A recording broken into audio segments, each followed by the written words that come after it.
Assalamualaikum warahmatullahi wabarakatuh. Selamat berjumpa kembali dengan channel kami. Terima kasih yang sudah bergabung dengan channel kami. Sengaja saya buka atau saya tulis materi tentang tujuan menulis ini dikarenakan banyak dari teman-teman yang menanyakan, kenapa ya saya harus malas menulis? Jawaban itu bisa dijawab karena mereka belum mempunyai tujuan dari menulis.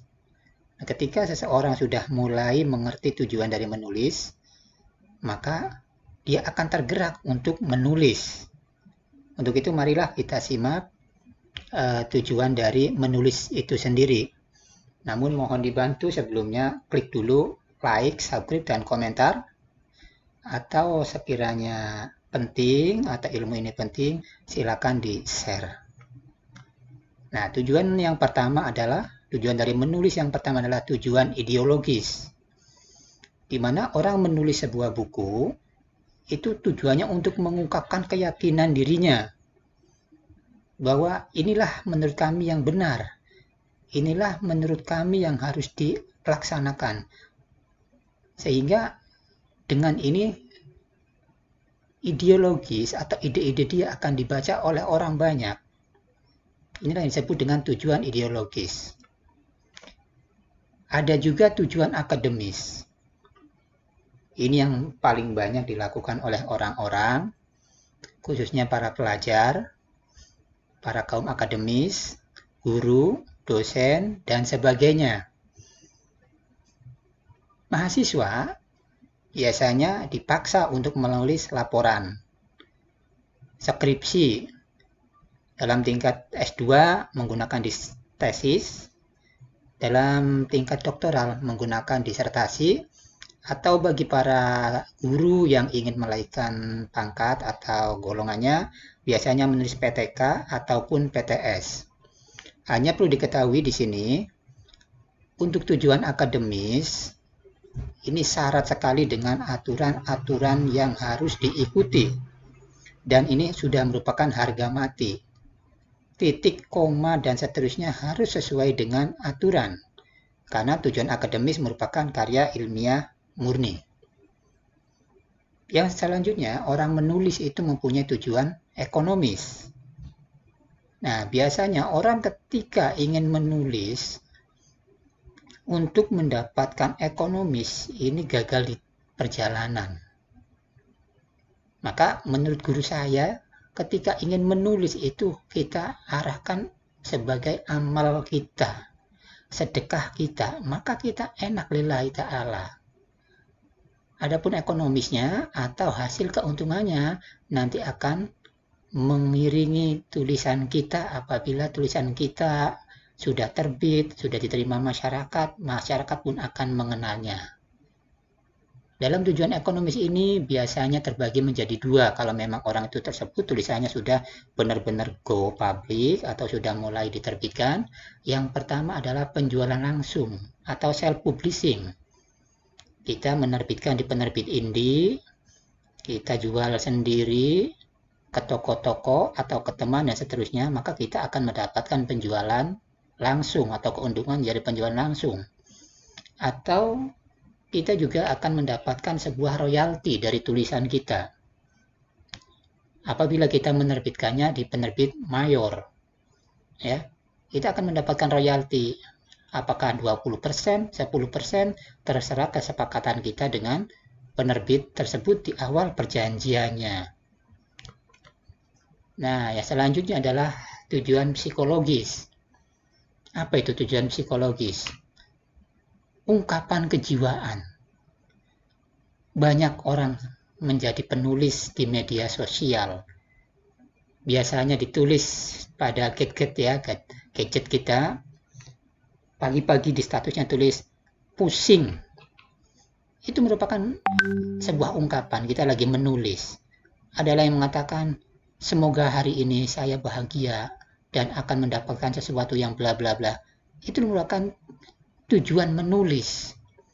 Menulis dengan tujuan ungkapan kejiwaan supaya menjadi plong.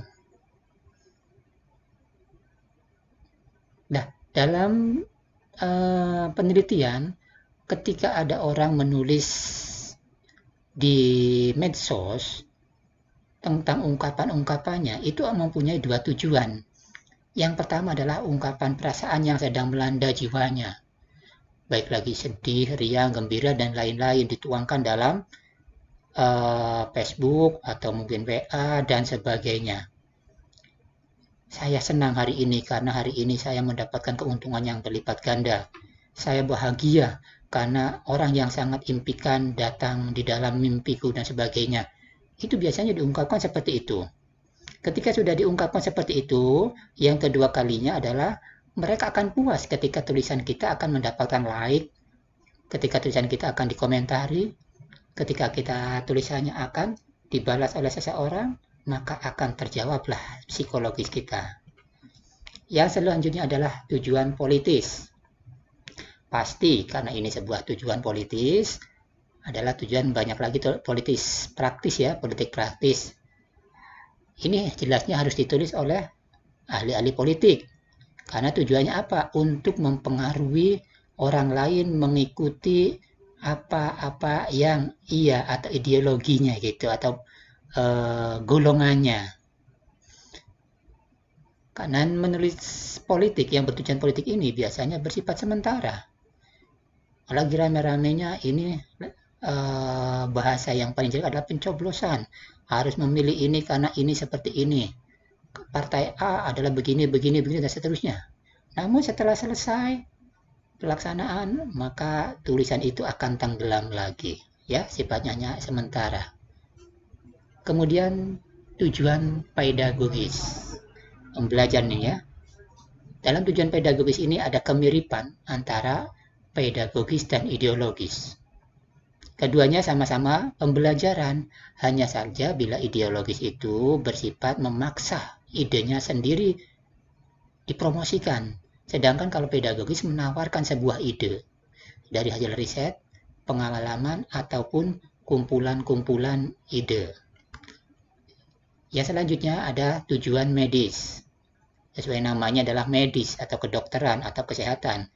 Maka tujuan menulisnya adalah bercerita tentang kesehatan.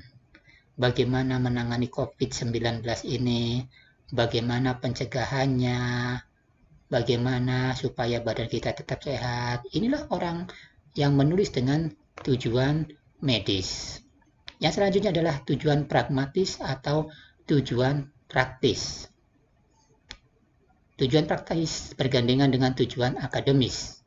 Keduanya sama-sama bertujuan untuk mencapai suatu tujuan dalam hal kenaikan atau perpindahan posisi bagi seorang guru ataupun dosen. Ini biasanya seorang guru, seorang dosen menulis sesuatu untuk kenaikan pangkat. Dia menulis sebuah penelitian, dia menulis sebuah jurnal, dan sebagainya. Sedangkan tujuan pragmatis bergandengan dengan ideologis. Keduanya sama-sama bertujuan untuk dikenal halayak banyak, tanpa memperhatikan benar salahnya tulisan atau kaku tidaknya tulisan. Yang penting kita dikenal, nulis asal nulis, gak tahu itu benar, salah, kaku atau tidaknya. Oke, itu merupakan tujuan dari kita menulis. Ketika kita nanti sudah bisa dan sudah mengetahui tujuan-tujuan penulis, kita akan semangat. Oh, ternyata tujuan menulis saya adalah untuk mengobati kejiwaannya yang disebut dengan tujuan psikologis. Dan yang perlu diperhatikan di sini adalah tujuan dengan fungsi sangat beda atau tujuan dengan manfaat sangat beda. Untuk itu, tunggu materi berikutnya yaitu manfaat menulis. Terima kasih. Sekian.